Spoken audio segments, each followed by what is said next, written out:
नमस्कार मित्रों, सुप्रभात। मैं बादल वर्मा स्वागत करता हूं आप सभी लोगों का आपके अपने यूट्यूब चैनल आईएएस पॉइंट पर। दोस्तों, आशा करता हूं कि आप सभी लोग अच्छे होंगे। तो जैसा कि आप लोगों को पता ही होगा कि हम लोग विश्व इतिहास कक्षा 10 की एनसीईआरटी का अध्याय 4 कवर कर रहे हैं, जिसमें अभी तक हम लोगों ने अपने 4 पार्ट्स को कवर कर लिया है। तो जिन्होंने हमारी पहली वीडियो को नहीं देखा है तो डिस्क्रिप्शन बॉक्स में लिंक दिया गया है, आप सभी लोग जाकर हमारी पहली वीडियो को देख सकते हैं।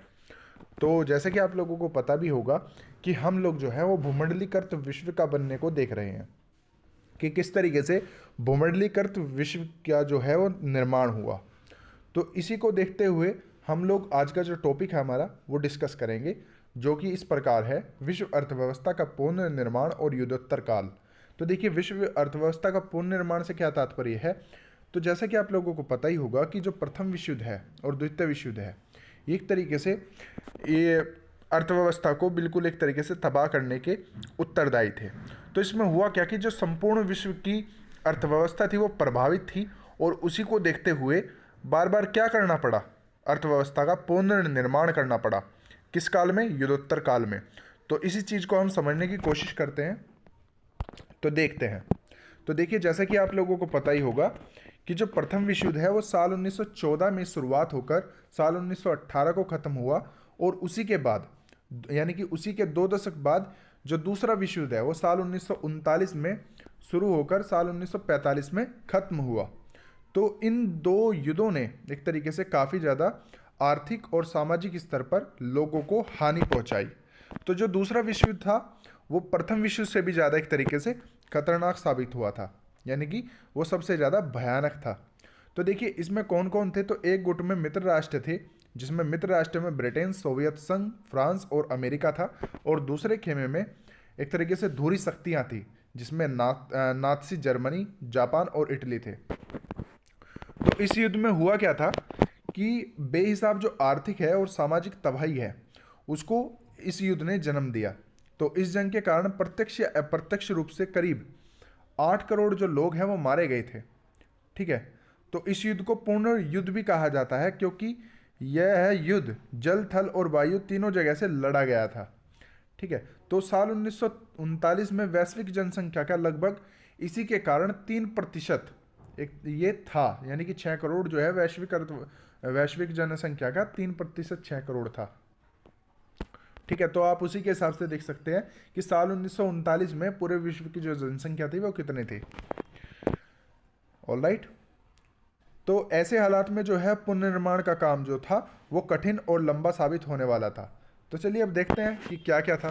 तो उससे पहले हम चित्रों को बारे में एक तरीके से हम डिस्कस कर लेते हैं। तो देखिए, रूस पर हमला करती जर्मन टुकड़ियां, जैसे कि आप यहाँ पर देख पा रहे होंगे। तो ये जुलाई 1941 का चित्र है, जिसमें रूस पर हिटलर का हमला युद्ध में एक जो है निर्णायक महत्व की घटना थी। और इसी के साथ ये 25वें चित्र में भी आप देख सकते हैं सोवियत रूस में युद्ध को तबाह स्टालिनग्राद। तो देखिए किस तरीके से युद्ध में यह तबाही हुई थी। ऑलराइट। तो देखिए, जैसा कि आप लोगों को फिर पता भी होगा, जो प्रथम विश्व युद्ध हुआ था और फिर द्वितीय विश्व युद्ध हुआ, तो इसमें जो है मित्र राष्ट्र जीत गया था। तो 2 महायुद्धों के बीच मिले आर्थिक अनुभवों से अर्थशास्त्रियों और राजनीतिज्ञों ने 2 अहम सबक निकाले। तो पहला, बृहत उत्पादन पर आधारित किसी औद्योगिक समाज को व्यापार के बिना कायम नहीं रखा जा सकता। ठीक है।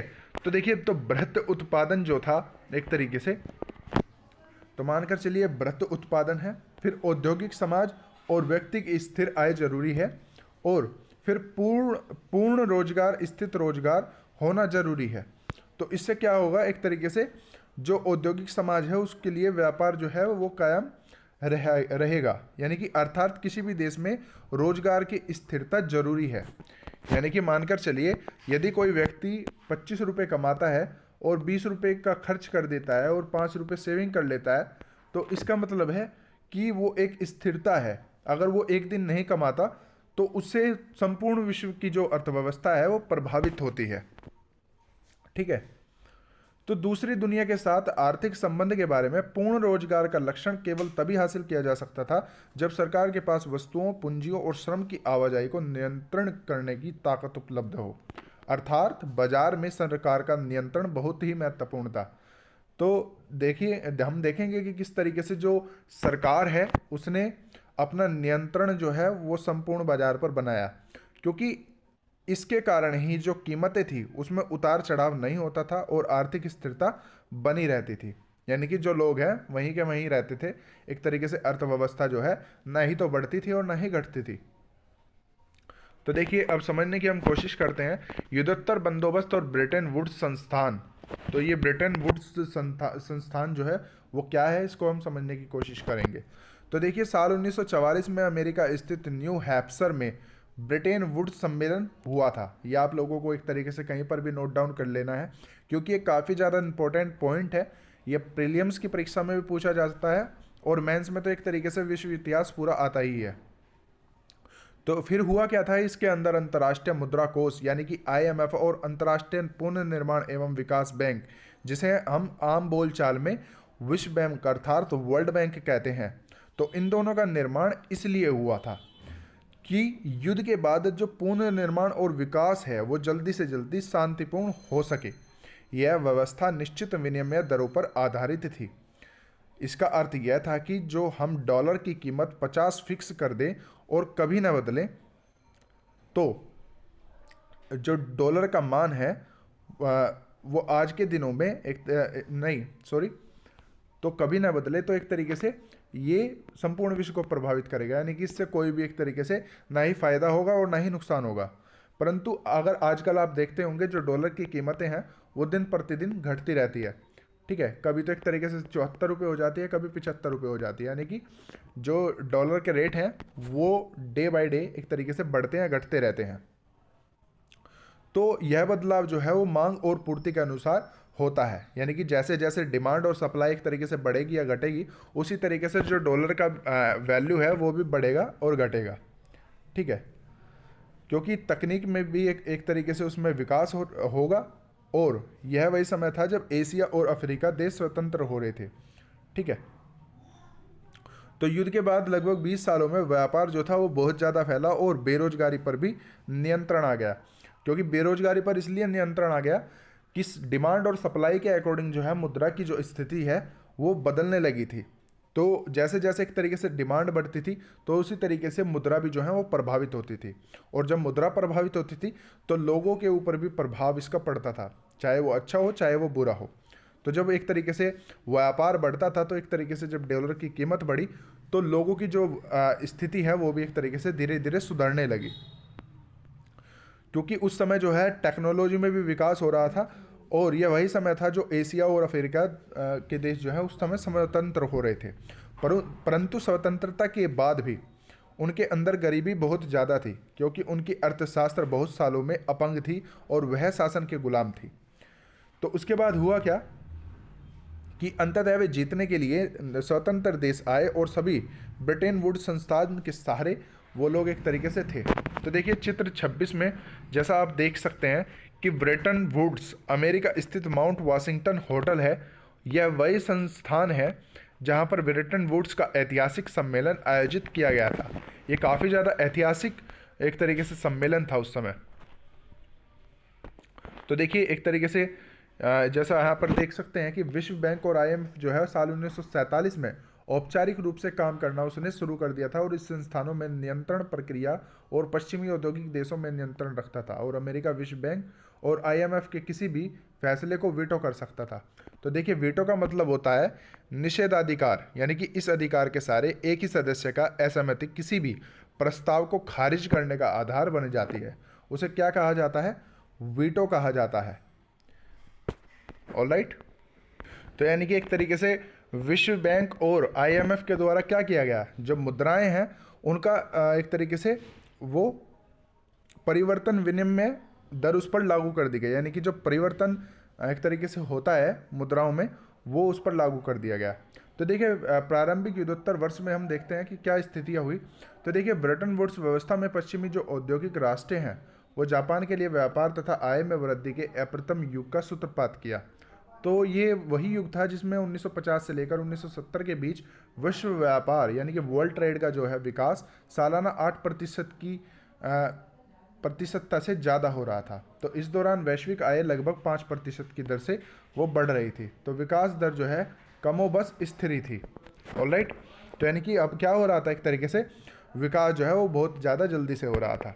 तो अब बात करते हैं औपनिवेशीकरण और स्वतंत्रता। तो देखिए, दूसरा विश्व युद्ध खत्म होने के बाद दुनिया का एक बहुत बड़ा जो भाग है वो यूरोपीय औपनिवेशिक शासन के अधीन था, क्योंकि अगले दशकों में एशियाई और अफ्रीकाई के ज़्यादातर उपनिवेश स्वतंत्र स्वाधीन राष्ट्र बन चुके थे। लेकिन ये सभी जो देश थे वो काफ़ी ज़्यादा गरीब और संस्थानों की कमी से जूझ रहे थे, क्योंकि उनकी अर्थव्यवस्था के समाज के लंबे समय तक चलते औपनिवेशिक शासन के लिए कारण अस्त व्यस्त हो चुके थे। ठीक है, तो इसी तरीके से जो ये है पूरा चलता रहा। तो इसमें देखिए, आयात शुल्क एक इसमें शब्द है, तो टैरिफ जिसे हम कहते हैं, यानी कि आयात शुल्क का मतलब होता है किसी दूसरे देश से आने वाली किसी वस्तु पर वसूल किए जाने वाला शुल्क जो है वो आयात शुल्क कहा जाता है। यह कर या शुल्क उस जगह लिया जाता है जहाँ से वह चीज़ देश से आती है, यानी कि सीमा पर, बंदरगाह पर या हवाई अड्डे पर। इसे हम क्या कहते हैं, आयात शुल्क कहते हैं।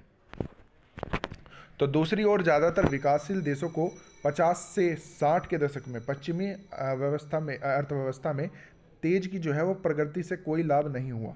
तो इस समस्या को देखते हुए उन्होंने एक नई अंतर्राष्ट्रीय आर्थिक प्रणाली यानी कि new international economy order NIEO के लिए आवाज़ उठाई और समूह G77 के रूप में संगठित हो गए।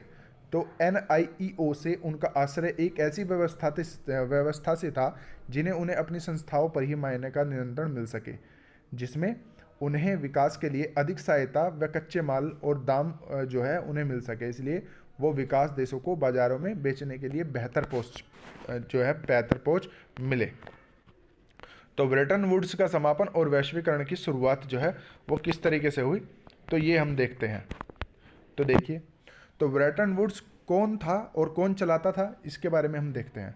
तो देखिए, ब्रेटन वुड्स को बड़ी बड़ी शक्तियां जैसे अमेरिका आदि चलाती थी, यानी स्वतंत्रता प्राप्ति के बाद दूसरे देशों पर आश्रित जो देश थे वही जो है एक तरीके से इसको चलाती थी। और साल 1970 के बाद जो है ब्रेटन वुड्स को ख़त्म कर दिया गया और परिवर्तनशील विनिमय दर व्यवस्था लागू कर दी गई। तो परिवर्तनशील विनिमय दर का मतलब होता है कि किसी भी जो मुद्राएं हैं, जैसे आप आज देख पाते हैं कि डॉलर की कीमत इतना बढ़ गया, यूरो जो है आज इतना बढ़ गया, इतना घट गया, तो एक तरीके से इसे ही हम क्या कहते हैं, परिवर्तन विनिमय दर। तो ये कब लागू की गई थी, साल 1970 में। काफ़ी ज़्यादा इंपॉर्टेंट पॉइंट है, आप इसको नोट डाउन करके रख लेंगे। ऑलराइट, तो यानी कि जो मांग है और पूर्ति है, यानी कि जो डिमांड है और सप्लाई है, उसके अनुसार ही अलग अलग देशों की जो मुद्राएं हैं उसकी जो मांग है वो बदलती रहती है। तो इसी प्रकार जो है भूमंडलीकृत विश्व बनता आ रहा है और आज भी यह बन रहा है। तो इसमें कुछ देश विकसित हैं और कुछ लगे हुए हैं। एक तरीके से आज भी जो है कुछ देश काफ़ी ज़्यादा इसके सहारे विकसित हो चुके हैं, जैसे अमेरिका हो गया और ब्रिटेन हो गया। तो कई सारे ऐसे देश हैं जो एक तरीके से विकसित हैं और कई सारे देश ऐसे हैं जो आज भी एक तरीके से विकसित नहीं है। ऑलराइट, तो देखिए फिर से एक तरीके से हम देख लेते हैं ये नए शब्द। तो विनिमय दर का मतलब होता है कि एक ऐसी व्यवस्था जिसके जरिए अंतर्राष्ट्रीय व्यापार की साथियों के लिए विभिन्न देशों की राष्ट्रीय मुद्राओं को एक दूसरे से जोड़ा जाता है।